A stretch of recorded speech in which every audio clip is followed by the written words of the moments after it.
Good morning. It's just after 10 o'clock. This is KHEA Radio. I'm excited because we have Mona Bailey on the show today. If you're watching on social media, feel free to ask this out. Also, feel free to ask questions. Let me know where you're watching from. I'm going to kick this on the FM. Here we go.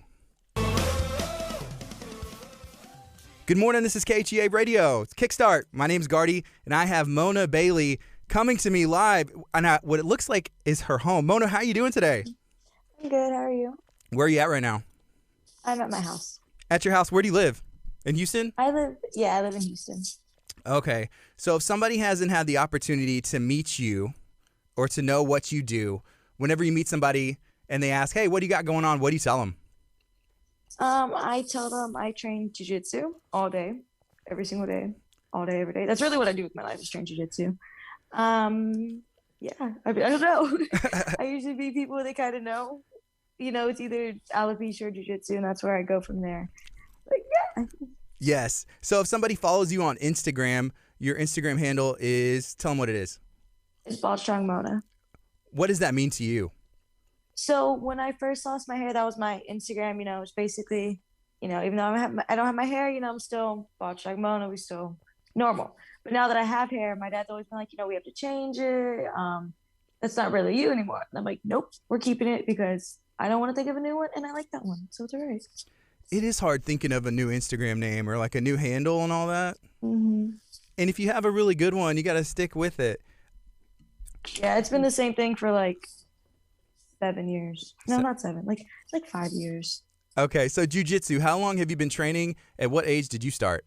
So I started at 9 years old. I have older brothers that started first, and then my brother Dominic. So I have 3 older brothers started, and then Dom started. Then I started, then my 2 younger sisters started.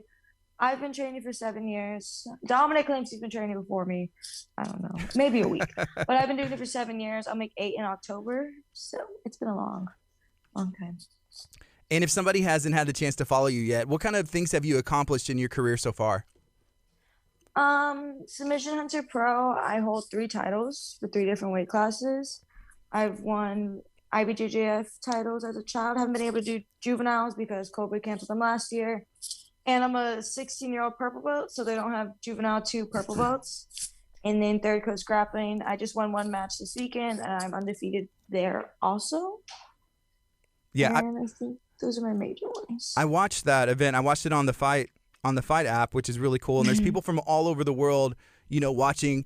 Do you go back and watch those matches and critique it, or just kind of watch and see what happened? Honestly, I watch and see because during the match I forget. But then like we work this weird like leg lock entry, and I couldn't find where I hit it from. So we'll go back and watch the moments, and then you know other moments they're kind of like okay, we could have picked this up a little more. But yeah, I usually go watch them and find where I did little things, and then I find like I get like super happy because I found where it was, and then I try to do it again. It just doesn't work out. Yeah, and that match, it was one of the later additions to the card, it seemed, and so your opponent, you knew who it was, you had some time to prepare. Do you go and look at tape or kind of break down their game, or just kind of go and know with your game plan? No, I don't. I know my dad kind of does without telling me, and my professors will look at it just a little bit, but it's honestly more I prepare what I want to prepare, and this match I think I played my game mostly. I shot into what I wanted to do, I got to my attacks, and I felt I controlled. I stayed in my game. And that's kind of the thing I do for all of my matches. I go in wanting to play my game. I don't watch anybody's matches beforehand. You said you started at 9 years old? Mm-hmm. At what point did you realize that you were really, really good and progressing maybe faster and better than most adults? I jumped into the adults around 14, 15 years old. So I did maybe younger, 13. I started competing with adults around 13 years old. So it's just I trained with adults most of the time after around 13. So I want to say I've been doing jiu-jitsu was always the main focus. I did kickboxing before jiu-jitsu. But it switched over to jiu-jitsu mainly because most of my siblings did it, so we did it all together. So there would be a few weekends where all 7 of us kids were competing, and my parents were running around with all of us. And as my older siblings grew up, like my brother John did Golden Gloves, my brother Jalen went to state in high school. They all branched off to their own, and Dominic and I mainly are the ones that stay training all the way up. Okay. You mentioned doing kickboxing at some point. Do you have any other like cross training or anything else going on? Or is it just jiu-jitsu? I am an orange belt in judo. Judo kind of scares me because the way they would teach is like, you gotta do it right, or if you do it wrong, you'll bust your partner's knee. And I'm like, nope, I'm done. Not doing this anymore. But yeah, I'm an orange belt in judo. I started kickboxing when I was a baby. People ask me if I want to go into MMA and everything. She doesn't want me to. I like my face. Maybe when I'm older, I'll get back into it here and there. My younger sister Anjanella does Muay Thai a lot more, but right now I'm mainly jiu-jitsu. Yeah, you got a lot of time. So you're 16 years old. You are competing at the highest in some of the biggest cards in the world. So you have a lot of time, and there's no need to rush. You can kind of take it as it comes at you, right? Yeah, basically jiu-jitsu is something you do all your life. So I'll jump back into IBJJF next year, and this year is mainly just anything and everything coming up. I'm taking it. Okay, so what else do you have coming up this year, at least already scheduled, or you're entering? So we go to Austin this weekend, and then Utah the next weekend for Naga because we work the tournaments, and then 24th. April 24th. Sorry, I lost everything. April 24th, we go to Orlando for Submission Hunter Pro, and Dominic and I both have a match there, and then we come back the next week in April 30th. I have 2 super fights in Dallas. I have 2 matches, and then I come back. So that's April 30th, and May 1st, we come back home. And I do a combat sports coverage thing here where I have a super fight here. How supportive has your family been? You have to have the support of your family and parents and everybody to be able to go and compete at the level that you are, and then just to travel that much. Yeah, so when we're home, I have 9 siblings, so there's 10 of us total. When we're home competing, they usually come and watch Dom and I. We do, so there's a lot of super fights, and they come and watch the real big ones for us. And then when we travel, it's my parents, Dom, my sister Anjanella, and sister Gianna. So we're the 6 that travel everywhere. And my sisters are like super hyped. Like this last match, they were super like right there in front, and they got very mad. So you can hear them in the video. It's crazy. Yeah. So what was the atmosphere like? Because I watched Third Coast Grappling 6, from my phone. What was the atmosphere like at White Oak Music Hall? It's very like there. Like you're there. You're in the action. Stage is right here. People are right here. My sister's literally right here to the stage. You have all the big guys competing. I think Dom caught one of the guys falling off the stage at one point. Wow. I stayed back. Yeah. I don't like being that close. I'm not getting kicked in the face. But yeah, everything was right there. The walkout, everything done is super like cool and high level and all pretty and productive.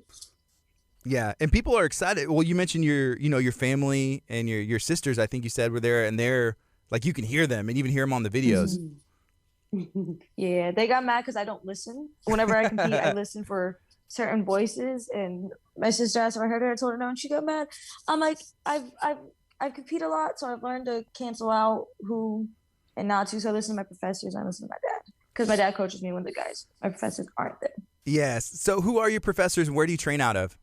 So I train out of Carlson Gracie, Houston. Professor Jared Chafee is the main professor. There's Professor Chad. He's there too. That's Jared's professor. He is now back with us after traveling. And then I train at Team Took also. Professor Jose is also my other professor with Professor Travis. Okay, cool. Is that normal to train in multiple places?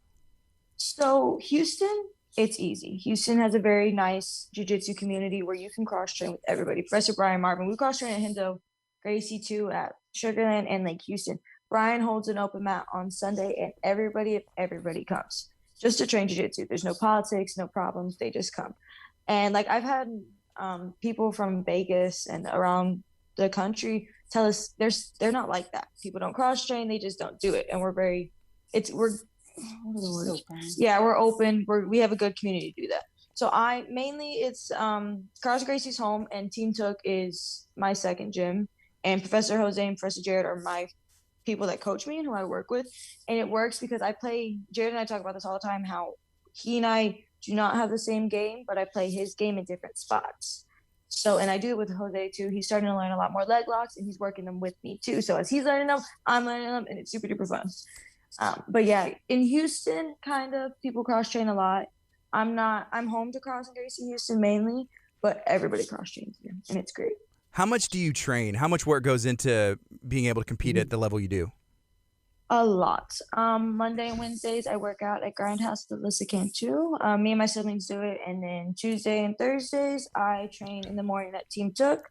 And then Wednesdays I train at Carlson Gracie in the morning. Fridays, if I'm home, I go to Lake Houston. We're usually never home for the weekend, so that changes every time. But at night, I am at my gym 4 or 5 hours teaching and training. Wow. So that's a lot of training. I mean, I'm guessing you kind of have to see what your recovery's like, how much you can put into that to train multiple times a day, almost every day. Yeah. Everything usually hurts all the time. Yeah. I just say I'm getting old. People get mad when I'm saying getting old. I'm like 40. Yeah. But if there's 7 years of training, it's a lot of work. So after this last match, I took a day off or so just to recover, and I'm back into it. That is funny that you say that. It's like, at 16 years old, it's like, man, I can't do what I did when I was 9 anymore. Yeah. I'm not as flexible, the good old days or whatever, right? Yeah, my professors, they take like an hour, or Professor Chad. Chad takes like an hour warming up. And like he comes in halfway through the first class, warming up for the next class. And they're just in their old man corner stretching. It's so funny. So to be 16 and have your purple belt at this age, that's a pretty big accomplishment. When did you receive that? So I got my purple belt December 11th, 14th, 19th, one of those days. It's right here. I don't know. I didn't know. I know everything about everything at the gym. I know who gets promoted, when and where. And my professor's like, no, I'm gonna let you and Dom, wait till the summertime, get a few more under your belt as a blue belt. I'm like, all right, that's cool. So then he promoted like the white belts to the blue and then the blues to the purple. And he got to, no, that's me. I was blue to purple. Mm-hmm. So he had the first purple belt and he promoted it. And I knew that. I'm like, okay, so we're jumping up to our purple to browns. And then he pulled out another purple belt. And I'm like, I don't know this. Who's this? And I had one of the guys next to me, and I was to tap him and be like, it's you, as Professor Jared said my name. And I'm like, no, I would not go up there. I had to say no twice before I went. So he promoted me, and I didn't know, and I was super upset because I like to know everything. And then he promoted me, then he promoted Dominic right after. So it was fun. And neither of us knew. And other people knew, like Professor Jared talked to other people, making sure he wasn't rushing it because I was a baby. I'm 16. You're supposed to get your purple around 18. I only had my blue for a year. And he told me, he's like, I asked this, and this, and they all said you're ready for it. I'm like, okay. So it took me a while to be okay with purple, though. Yeah, that would have been an opportunity to play a prank where if they just pretended like they were going on and skip over your brother, even though he works hard and trains hard, be like, whoa, okay, well, it is what it is, I guess, but. That would be that'd have been something. He would have got mad at me. So I got mine first, right? Right. But my brother always stands in front of me just because he got his blue belt first, and then he got I got my purple. So I let him stand in front of me. Only for the rare occasions to where he wants to like make me move or make me mad, I can throw in his face, and I'm a 2-minute higher than him. Yeah, you got promoted first. Oh, that's so good. Jalen came and trained with us last night, and I was working with my sister Gianna. And I'm wearing two necklaces. Okay. He's like, higher rank. I'm like, no, I got mine first. And they're like, no, Dominic's older. I'm like, I don't care. I said, I let you stay to the front so I can throw it in your face this one time. Yeah. Okay. I've seen on social media, it looks like it's a room. I'm guessing it's your house where you train, and there's belts and titles and medals, and it's just covered. Are those all yours and your brothers and siblings? So no, most of the belts are mine because for a while I competed by myself. But no, a lot of the medals are a mix of all of us.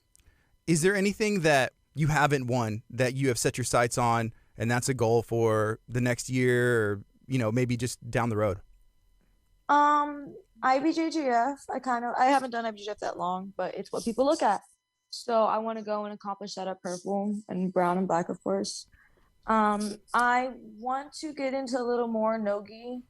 I mean, all I've been doing for the past month and a half is no-gi, just because we got a purple so we can work leg locks and everything now. And all my next 4 super fights are all no-gi before we jump back into the gi. So I want to accomplish more super fights in no-gi at purple. But other than that, I think we're just going with what comes. Yeah. And you seem like you're pretty open to, fighting up. Whenever you were a blue belt, even whenever you were, 13 or 14 years old, you're fighting adults. Being a purple belt now, if somebody offered you a match with anybody, I mean, are you open to taking it, or is there anything that you're waiting for? Yeah, no, like I fought a brown belt in January, and so I'll go up to brown, not necessarily black, honestly, because what black belt would want to fight a purple belt, a teenage purple belt? That's just, I wouldn't want to be that black belt fighting a teenage purple belt. So I'll stick to brown, and yeah, probably go to brown. Is there anybody right now that's out that you just would love to have a match with? Any names that come to mind? Not really, no.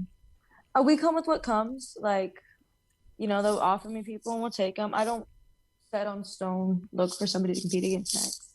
Yeah, I got you. So you said y'all are leaving for Austin today. What's that? What's this weekend going to look like? So we work NAGA, North American Grappling Association. My whole family works at Dominic Men's Bracketing. I'm in the front. Parents, my mom's a t-shirt, dad at awards. The girls work the tables. So we all work it. So we have that Friday and Saturday. And then we'll come back home and train at Hinzo in the morning. And then we have a kids open mat in Clear Lake, at Ed Ramos Clear Lake, that we got to go to after that. And then we go eat. Awesome. Okay, so you said you have 9 siblings. Do you have any younger siblings that train? So we are the babies. I have 2 younger sisters. I'm the 8th, and then Dominic's right above me. So we're the babies in the family. Everybody else is older. The oldest is 27. Okay. I was wondering if there was any other Baileys that I should be looking out for, following on Instagram or anything like that. There's some Kellers that are coming up. Yeah. Right now it's mainly my sisters took a break, but now they're back with us. So it's Dominic and I, and then Gianna and Anjanella. All right. So Third Coast Grappling 6 just happened. I think it was Trinity Pun. That was the matchup, right? Yes. Okay. And she's been on some promotions and kind of making some noise, but she was looking for a match. I saw Ryan put out a call. You immediately, your name came up. I don't even think you did it, but people, suggested you. People were saying, hey, this is a dream, a matchup, and it actually delivered. What do you think about the rules that Third Coast Grappling offers? It's a little bit different than some of the other ones, right? Yeah, so Third Coast tries to do a mix of, the IBJJF point fighters and the submission only guys. And I think it is a good mix until you get to like the bracket. These guys played it a little safe, but there's a lot on the line. They played it smart other than safe. So it made for longer matches, but I think if you know how to play the rule set, you'll play it well. My last fight, I fought Natalia Santoro, and we played it smart. We played focused on the points, and of course the submissions, but I had a minute and a half left with 10 points, and we needed 11, so I had to get the last few, or I would have been very upset. But, there were submissions. I mean, so there was a twister, but I wasn't, like, fully 100% on it. But other than that, there weren't real, like, submission there, like, openly. So we played it to where came up on the points and got the win that way, the smart way. Yeah. I did that. I had another super fight before that. I won with the submission, went straight for the submission. I passed up the points on that one. And then I did the qualifiers, the bracket. It was a blue belt bracket. I did it as a green belt. I won my first match with the submission, the second one with the submission, and the third one was points in overtime. So I take turns. What I want to focus on. It just depends on what moment you're fighting. I think it's a very good mix, though. You have to learn how to play it right. Yeah. How would you describe your overall jiu-jitsu game?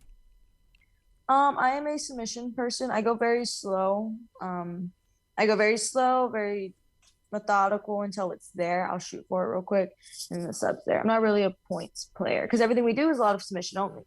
So I got you. I saw on Facebook you shared out a post, and it was like Inside Edition, right? It was the other day right here. I think like in Clear Lake or League City, there was an accident, and there was a gentleman who kind of came and helped. What happened there, and who was that? So that's Professor Robert Lee. A car tipped over, and him and his wife were driving by, and they saw, and they stopped, and he helped everybody. He's a retired Marine Corps, Coast Guard. I think it was Coast Guard. One of those. Coast Guard, yeah. So he's like jiu-jitsu. I can remember during like the floods and everything and the freeze, everybody was there to help everybody. And honestly, that's just a Houston thing. Professor Robert Lee is at Ramos Clear Lake. They're real good guys. Him, Zach Hunter. Everybody over there is super cool. They're at Ramos. We'll be over there this Sunday, actually. Yeah. So. Awesome. And in the caption that you put on there said, "Heroes wear Naga shorts and flip-flops." Yeah. Which is hilarious. I love that. Cool. That is funny. They're awesome people. So with like the restrictions changing in Texas and everything, because I remember whenever they had their grappling event in Houston, it was supposed to be in Pasadena. Then it got moved, I think, to Humble. What's it looking like as far as restrictions for it right now? So I don't think we have any restrictions on tournaments. Still, some venues, make them wear masks. If they're privately owned, they put a cap if they want to. But we're in Austin this weekend, and it's a 600 competitor show. We'll be back in Houston May 15th for NAGA, and then Jiu-Jitsu World Leagues this weekend, and a lot of my teammates are competing there, and I don't think there's a cap on that at all. Yeah, that's pretty cool to see, people being allowed to do, because last year was just an interesting time in the world, and a lot for gyms, and not even just martial arts gyms and jiu-jitsu gyms, but like working out gyms, things that are important that people need to do to stay active and healthy. They kind of just like ripped it all away. So, man, it's beautiful to see these people and their businesses allowed to be open and operational again. So, Mona, is there anything else you'd like to share? Any other shout outs, sponsors, anything at all? Yeah. Okay, hold on. I gotta think. So, sponsors, Six Chic, Wendy, she makes me all my pretty fight outfit sets. JJ takes all my pictures for me for Submission Hunter Pro. Alyssa Cantu Grindhouse, she's my favorite. Who else? I'm forgetting everybody. Yeah, my favorite people ever, Professor Jared and Professor Jose. And Dom's my number one training partner. I talk about him a lot. Yes. Hey, can I see y'all's puppy dog? Who is Yeah, this? you hear him? I didn't think you Come on, could puppy. see him. Come on. Who is this? There's my puppy. Say hello. He just had a bath. What's his name? Little Rack. That's awesome. Does he get to go on the trips, or does he have to stay Yeah, at home? he goes with us every day. Or every trip, and then he goes to the gym sometimes too. That's awesome. Take it. That's awesome. Yeah. Well, thank you so much for making some time. I appreciate you, especially when you're about to hit the road. And, best of luck with everything going on. And there's a lot of us, watching your career as it unfolds. Thank you. Thank you. This is KHEA Radio, 99.5 FM.